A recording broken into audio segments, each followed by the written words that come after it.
A literatura, as pesquisas e a própria vida nos mostram que em condições normais de temperatura e pressão, todo ser humano se declara honesto, se diz contra a infidelidade conjugal, contra as injustiças sociais, se diz ateu ou então declara seu amor incondicional a Deus em condições normais, né, das quais nós não somos exigidos a mostrar outras dimensões daquilo que somos. Todos abominam o preconceito e a violência.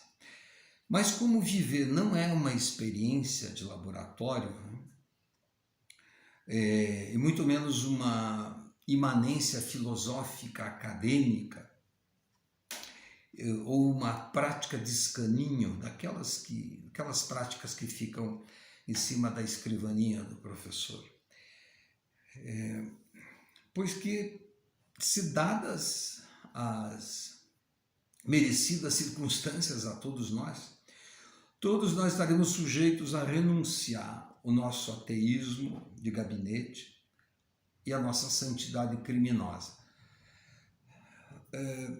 Eu posso dizer, no mundo da linguagem, eu posso construir o mundo que eu quiser, eu posso dizer meu círculo redondo, né? Mas cerebralmente e na vida prática isso não se concretiza.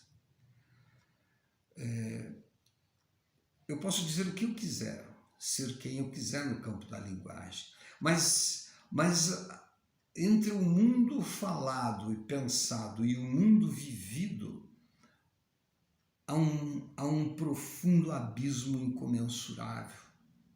E hoje nós temos muito mais palavras do que coisas e fatos no mundo, muito mais linguagens e pós-realidade, pós-estruturalismo, do que realidades. De qualquer forma, esperemos que a morte não nos dê a merecida oportunidade de amar tanto ou de odiar tanto alguém ao ponto de matá-lo, como fez o primeiro assassinato de um homem no mito de Caim e Abel. Também esperemos que não tenhamos nosso coração dilacerado pelas práticas da vida cruel, da realidade cruel, ao ponto de implorarmos sua cura para um xamã, para um psicanalista ou pelos deuses. Por isso, eu sou ateu, graças a Deus. Mas eu não me refiro a uma crença religiosa de um Deus único, institucionalizado. Me refiro a uma necessidade incontornável que habita dentro de nós, seja na filogênese, no inconsciente, no cérebro, onde for, que é uma necessidade de acreditarmos em algo que venha nos amparar quando nada mais nesta vida pode sustentar a angústia, por exemplo, da morte ou o ódio incontrolável de alguém. Há alguns meses eu gravei no canal do YouTube um vídeo com a seguinte pergunta: é possível ser ateu no Brasil? E hoje eu quero tratar aqui o ateísmo como uma religião. É quase impossível estar do lado de fora da religião no Brasil, país que contém o maior número de católicos do planeta, o maior número de espíritas do mundo e com os evangélicos em plena ascensão. Na próxima década e um pouco mais, o mapa da religião mostra que haverá uma equivalência nisso. Então, nós estamos tomados muito profundamente por essa raiz cristã. Isso nos permite afirmar que a grande maioria da população ela é culturalmente cristã, como dizia o Saramago, que era ateu, o português, escritor português. Um dia ele diz: poxa, eu sou culturalmente cristão, quer queira, quer não. Agora, isso não impede que pessoas se declarem ateias ou agnósticas. O IBGE de 2010 mostra que no Brasil um contingente pequeno de 8% da população se diz sem religião. É um pouco diferente de se dizer ateu, mas vamos lá, é um contingente muito restrito. Está aí, né? São pessoas que normalmente, né, elas têm uma característica de terem vindo de uma família de classe média ou famílias que tiveram um bom acesso à educação, famílias profundamente politizadas, né, envoltos de uma crítica política e extremamente intelectualizadas. Então, essa característica, ela deu um certo estereótipo do ateu, né? Um estereótipo não no sentido pejorativo, né? Um estereótipo bem característico, típico da formação intelectual, e porque algumas profissões, algumas formações intelectuais, elas exigem, né, a obrigação ideológica do sujeito se declarar ateu.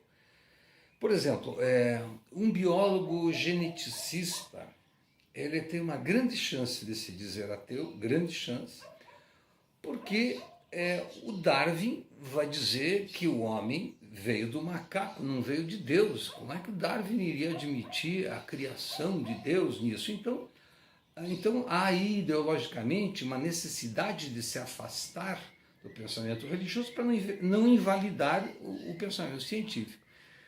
Ou então um militante radical do socialismo totalitário, absurdo, tão fascista, né, quanto o imperialismo do Hitler, do Mussolini, etc. A obrigação ideológica de seguir o líder carismático, ela necessita que o sujeito passe a amar apenas este líder político e dar a vida a ele seguindo o roteiro do seu plano político. O psicanalista, por exemplo, ele pode estar reduzindo tudo ao inconsciente, um psicanalista reducionista, e dizer que, como dizia Freud, que a religião é uma ilusão, né? E dizia Marx que a religião ela aliena o sujeito. A religião como uma ilusão seria uma criação da confabulação imaginária do ser humano, de uma entidade mágica que viria nos salvar da angústia da existência humana. Veja que se nós então, se esse radicalismo, né, desse psicanalista, se ele, para citar um exemplo, é evidente que conhecemos um contingente imenso de psicanalistas que não são adeptos a isso, mas digamos que esse radicalismo, só para citar um exemplo, se ele troca Jesus Cristo por Lacan, ele está fundando uma igrejinha. Estará sujeito àquilo que o próprio Proudhon, o anarquista Proudhon, né, contemporâneo do Marx, fez uma crítica ao marxismo radical. Ele dizia, tomemos o cuidado para não fazer o que fez Lutero e Calvino, que combateram uma igreja para fundar outra religião. Bom, é evidente, ao dizer tudo isso, eu não estou defendendo a religião de forma alguma. Eu estou fazendo uma crítica ao radicalismo dos dois lados, como, por exemplo, por que nós abusamos tanto, né, da religião no Brasil. Há um abuso imenso do uso da religião no Brasil. A religião não tem que estar em política, não tem que estar na ciência.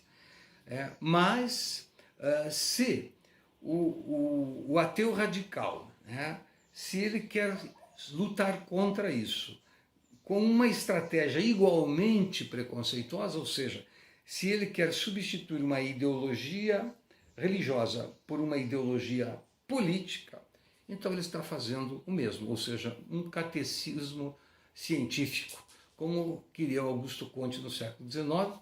E se você troca então o Cristo, o Alá, o Nhanderu, por Freud, Marx, Foucault, você vai se tornar tão dogmático, né, tão messiânico e reducionista como um padre, como um pastor. Mas por que as pessoas acreditam em Deus? Por que as pessoas precisam, todas as sociedades, sem exceção, em todos os tempos e lugares, têm suas crenças religiosas. Porque, pelo ponto de vista da antropologia, né, é impossível viver, colocar em nossa cabeça, amainar a ideia de que tudo vai terminar aqui. É quando morrermos que tudo isso acaba. Então, por quê? Os animais morrem, o ser humano sabe que vai morrer. Essa ideia de saber sobre a nossa finitude, ela produz a angústia da morte, que ela é insuportável. Por isso nós precisamos criar um duplo no outro mundo. E uma entidade que venha dar continuidade a esse nosso duplo invisível, que virá nos amainar essa angústia da morte. E é aqui, nesse ponto, onde os ateus e os religiosos se encontram na mesma oração. E aí eu pergunto, para encerrar, para você que é radical nos dois lados, mas aqui no caso do ateu catequético, como eu gosto de chamar, fiel à verdade profunda do teu conhecimento. Se você não converteu tua ideologia em crença e o teu ateísmo em religião,